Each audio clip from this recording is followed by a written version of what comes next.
Alam niyo po mga ka-worship, merong isang kabataang Pilipino na pinaniniwalaan ko, God blessed him to be a blessing. His name is Alden Richards.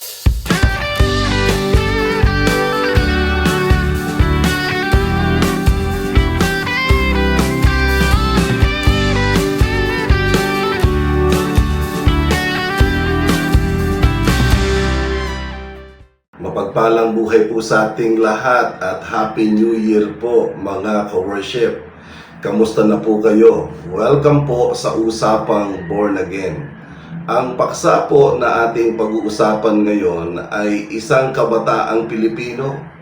Isang kabataan na kung saan ay kapupulutan natin ng inspirasyon at pag-asa.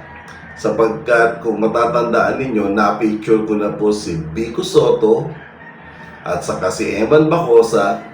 Akala ko yun na lang yung mga kabataang pwede nating tignan bilang modelo at inspirasyon. Nakakalimutan ko meron pa palang isa. And this actor, young actor, kabataan, magwapo, talagang kumbaga isa siya sa merong pinakamagandang itsura sa ating pelikula ngayon sa showbiz. At nuknukan po ng bait ang batang ito. Siya po ay walang iba kung hindi si Alden Richards. Ang pamagat po ng ating tatalakayin ay Alden is blessed to be a blessing. Bakit po? Well, unang-una ay nitong nakaraang mga araw lang ay siya po ay nag-celebrate ng kanyang birthday. Kung hindi ako nagkakamali, New Year ang birthday niyan eh. Parang January 1 or January 2. Well, anyway, talking about this wonderful person, ang bata pong ito, siya po ay isang artista, binata, mayaman, at ang kanya pong background ay magsisimula po sa isang hindi naman mayaman na pamilya. Sumusubok nga siya sa mga reality show. Sinasabi niya, nag-try din siya doon sa Pinoy Big Brother, kaya lang hindi po siya natanggap. At sinasabi niya rin na sumali siya sa Starstruck, nakapasok lang siya doon sa Magic 60, pero hanggang doon lang, hindi na ho nagpatuloy. Ang pangarap ng kanyang ina, siya ay maging isang ganap na artista. Kumbaga, pag sinabing ganap, sisikat. Hindi lang basta-basta actor, kung hindi magiging isang superstar na actor. At nagkatotoo po yun. Yun nga lang, ang nanay niya po ay namatay sa isang karamdaman na alam natin ay nangyari sa buhay ng aktor na ito.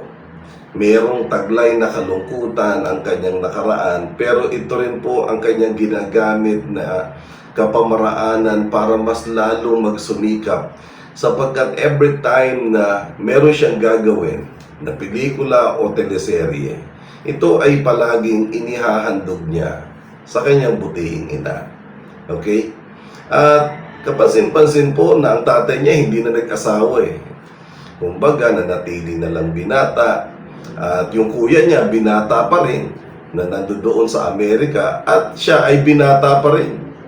Kumbaga, inaabangan ng lahat ng mga fans niya kung sino ang maswerteng babae na magiging kasintahan niya o magiging lifetime partner niya. I mean, yung kanya magiging asawa. Parang si Vico Sotto, hinihintay kung sino yung maswerteng babae na magiging kapartner nila for life. Okay? Walang pagkakaiba ang mga tao na binabanggit ko. Pareho silang dedicated sa trabaho. Si Vico ay dedicated sa pagiging lingkod bayan. Si Alden po ay dedicated sa pagiging artista. Hindi lang ho siya artista eh. Pag sinabi kong dedicated, sinusubok niya po ang lahat ng nakapaloob sa larangan ng showbiz. Sinubukan niyang mag-produce at sinubukan niya rin pong mag-direct. At according po sa Netflix, yung pelikula niya ay naging top 1 sa loob po ng 8 araw. Sa Netflix po yun. Ngayon, ang akin pong idadagdag sa achievement ng artistang ito, ng kabataang ito, ay ang kanyang pagiging makadiyos. Talaga pong nakita ko pa yung mga recorded na music niya, na album na kanyang nirelease. May sa 10 na songs niya, 4 ay nagbibigay ng glory sa ating Panginoon. Yung kantang How Great is Our God, kinakanta niya. Kumbaga, nandoon ang puso niya para sa ating Panginoon. Meron nga, may sabi, hindi naman born again Christian yan, brother do. Well, hindi ko alam. Pero ang alam ko, maka-Diyos ang taong ito. Okay? At naniniwala ako na sa kanya pong bitaw ng mga pangungusap na lumalabas sa kanyang bibig ang papuri sa ating Panginoon. Marami siyang interview na kung saan ang ending, dinededicate niya ang lahat ng magagandang bagay sa buhay niya. Walang iba kundi sa ating Diyos. Parang si Eman Bacosa, laging nakasentro sa papuri at pagpaparangal sa Diyos. Ganyan si Alden Richards, mga kapatid. Etong lately po, na mga kwentong binuksan ko at ni-research ko siya, ang dami palang artistang may utang sa kanya. At noong 2003, nagkaroon pala ng hashtag Alden Pautang. At akala nyo umuutang lang ng 500, 1,000 o 10,000. Hindi po. Hindi po. May mga tao sa kanya humiram 100,000. At ang ginawa ko po ay pinuntahan ko yung mga YouTube na prank na yun na siya'y inuutangan. Siya po'y naniniwala na talagang siya'y inuutangan. At ang inuutang po sa kanya ay malalaking pera. 300,000, 500. Imagine, kalahating milyon, hindi hiraman siya. Alam ho ninyo mga kapatid, naririnig ko lang po yung conversation na yun ng isang magandang artistang humihiram sa kanya, pero pinaprank lang siya na hinihiraman siya ng 500,000. Pumayag po siya sa isang kondisyon. Ang kondisyon pong ito, huwag ipagsasabi na siya ay nagpahiram ng pera sa artistang ito. Ganon siya kabait. Ganoon siya ka-generous na kung saan ang mga kasamahan sa industriya ay natutulungan niya sa pagiging bukas palad niya, bukas ang kanyang puso sa pagtulong. Nakakalungkot lang sapagkat sa pag-research ko sa kanya, na ipagtapat niya sa isang interviewer na na-scam siya, naloko siya ng 100 million ng isang taong kapwa niya artista din. Yung artista na nanloko sa kanya hindi na umuwi ng Pilipinas Kumbaga, ang laki ng idinamdam niya sa bagay na ito sapagkat pinagkatiwalaan niya sa isang parang investment na yun pala ay isang scam. Well, at any rate, bumabalik po ang blessing sa kanya sa kabila po ng mga taong nagkaroon ng masamang intention sa kanya at ninakawan siya at the same time ay gusto siyang pabagsakin marahil. Pero hindi mo mapapabagsak ang isang taong kagaya ni Alden Richards. You can never put a good man down. Hindi ba pwede? Why? Kasi unang-una, ang lahat ng kanyang ginagawang mabuti at tama ay dinededicate niya sa Diyos. Pangalawa, ang kanyang pagpaparaya na sa kabila ng napakarami niyang natatanggap, itinutulong niya to sa ibang tao. Ang balita ko, may higit 50 ang kanyang pinapaaral mula elementarya, high school, at college. At yung iba nga, nag-college graduate na nakatapos na ng pag-aaral. Meron akong nakita, naging engineer, okay? May nurse, may teacher, at nagpapasalamat sila kay Alden at tinanong ng isang nag-i-interview, bakit mo to ginagawa, Alden? Bakit ka tumutulong para makatapos sila ng pag-aaral? Ang sagot niya, kasi hindi ako nakapag-aral eh. Di ba? Kumbaga, kung titignan po natin, ang mga bagay na ginagawa niya ay yung mga bagay na hindi nangyari sa kanya. At ayaw niya na matulad ang kanyang mga kababayang kabataan na may pag-asa sa buhay. Na matulad sa kanya na hindi nakatapos ng kolehiyo. Grabe ang kabutihan ng puso. Pwedeng ibotong presidente ng Pilipinas. Kumbaga, kung magtatandem si Vico at saka si Alden for president at saka vice president, alam ho ninyo mag-a-apply po kung campaign manager. Well, wala ho ako narinig sa kanya na interest sa politika eh. At sa kanya po talagang 100% na tumutulong lang. At ang kanyang pagtulong ay kung wala kang pang tuition, paaaralin ka niya, makakatapos ka ng pag-aaral, walang kapalit. Walang kapalit. Basta siya gagawin niya yun sapagkat para bagang tungkulin niya ang tumulong sa kapwa-tao.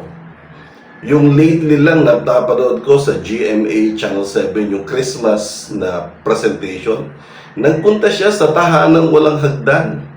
At nagkaloob siya ng mga regalo sa mga kababayan nating kapuspalad. Kumbaga, napakadami niyang pagtulong na para bang hindi ba maghihirap ang taong to? Ang daming pinapaaral, ang daming tinutulungan, ang daming umuutang, hindi nagbabayad, di ba? Pero ang nangyayari po kasi, nagmamarka ang kanyang kabutihan, isinasalaysay ng mga taong natulungan niya ang kanyang nagagawang tama at mabuti. Ang nangyayari, bumabalik ito sa taong ito kay Alden sa kabila po ng mga nalalagasan siya ng nalalagasan ng kayamanan sa pagtulong, sa pagkawang-gawa, sa pag-alalay sa mga kasama sa trabaho.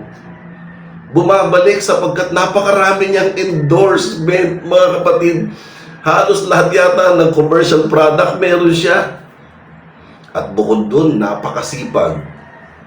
Kabinatang tao, meron na yatang McDonald's sa Binyang at saka sa Santa Rosa, Laguna. Bukod po doon sa production na tinatawag niyang Myriad Production na siya po ang may-ari. At gumagawa na siya ng international film. Ano po yung aral na gusto kong i-share po ito sa inyo? Okay? Hindi naman po talaga ako super fan. Nagkakaroon lang po ako ng admiration sa mga kabataang una, maka-Diyos. Pangalawa, mapagpakumbaba. Pangatlo, dinideny ang sarili upang unahin ang ibang tao. Ganyan si Vico Sotto. At ganyan din si Alden Richards. Ganyan din si Eman Bacosa. Diba? Kat, ang tatlong ito na na-picture ko, sana madagdagan pa, sana babae naman, na makakita ko ng isang babaeng artista na huwaran, na gumagawa ng mga bagay na kabutihan, pero hindi ibinubulgar. Nababalitaan mo na lang. Alam mo ninyo, sa salaysay na ito na nais kong ibahagi sa inyo, napakabuti niyang taon to the point na ang kanya pong milestone or achievement ay napanood ko sa Anak TV Seal. Siya po ay ginawaran ng isang honor sapagkat ang kanya pong participation or contribution sa industriya ay talaga namang hindi matatawaran. Magaling na artista, blockbuster king, at hindi lang po siya po ay magaling sa pag-arte, kung hindi mahusay din siyang direktor. At nag-aaral yata siya para maging isang piloto, na kung saan pag meron siya natitirang oras, siya po ay nagka-crash courses or nagte-take ng bachelor's courses sa isang lugar sa Pampanga para makatapos ng pagpipiloto. Pangarap niya kasi rin makatapos.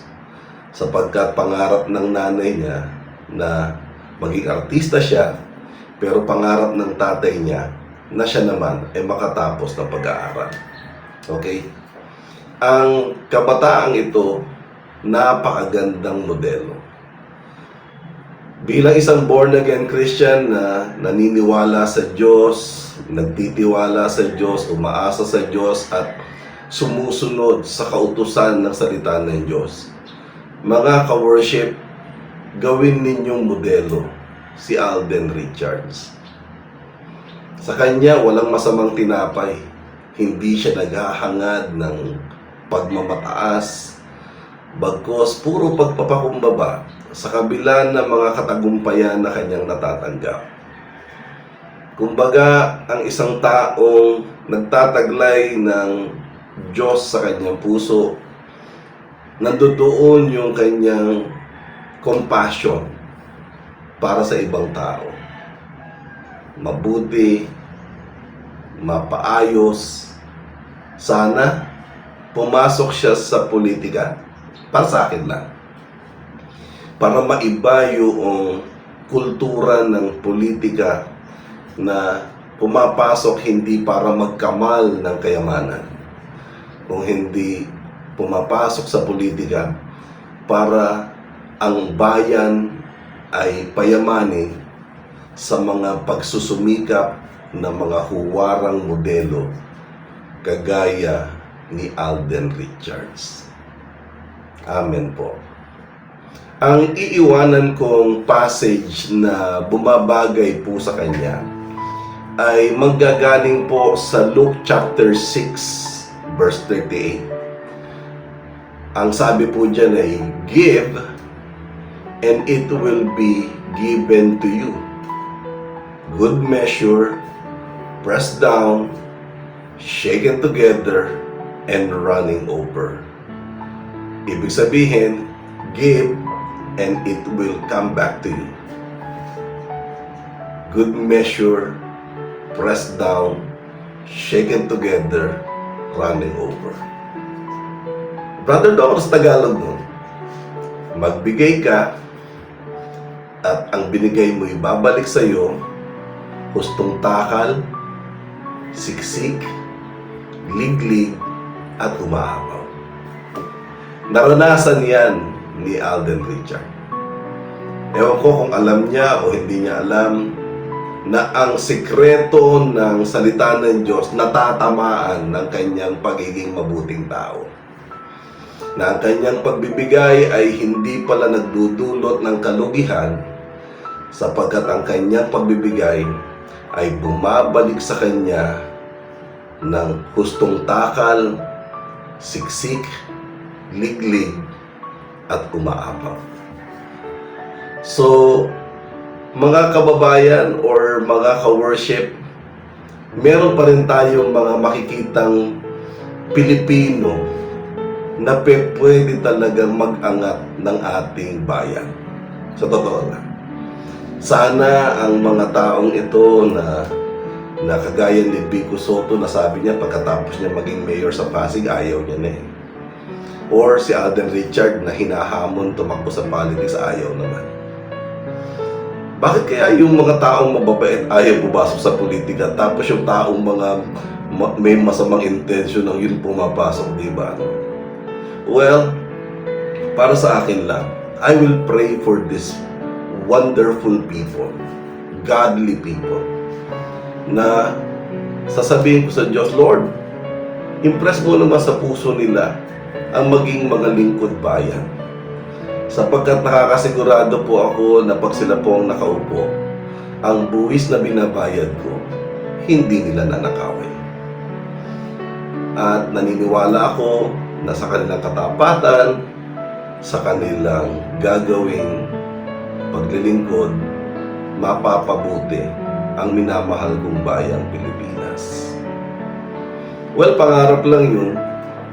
Hindi ko alam kung papasok sa kaisipan ni Alden Richards ang politika. Pero ang bottom line, ang mga tao pong ipinipicture ko dito kapupulutan talaga natin ng mga inspirasyon.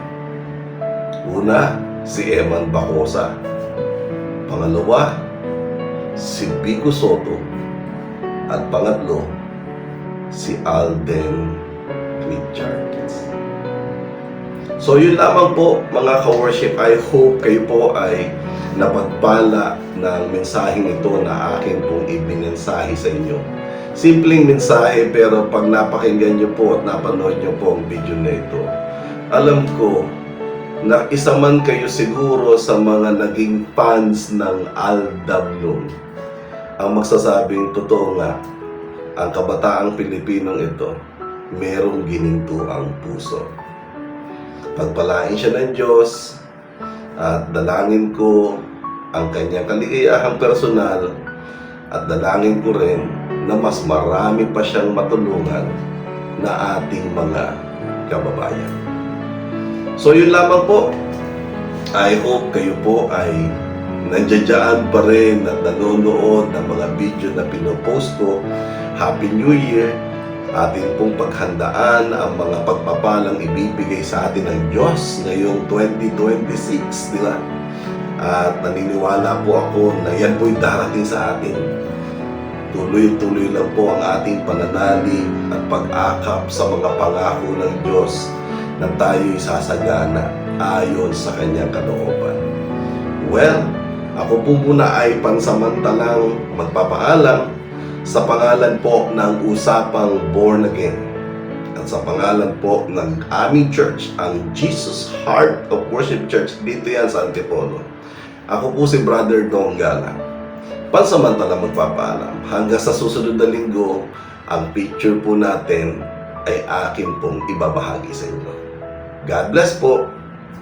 Bye-bye. Please like, subscribe, and hit the notification bell para updated po kayo sa mga latest videos na ilalabas ko linggo-linggo. Maraming salamat po.